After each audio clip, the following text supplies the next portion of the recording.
Първата е, че България, въпреки че вече близо 20 години ще стане член на Европейския съюз, не се възползва в максимална степен от възможностите, които той дава. Имахме много възможности през еврофондове и не само, но за съжаление не се възползва в максимална степен от тях.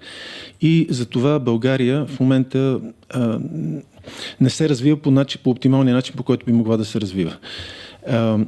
Държави в нашия регион, като вземем, например, Полша, Унгария, Чехия, се развиват с много по-високи темпове от нас и можем да се научим много от тях за това какво да се направи.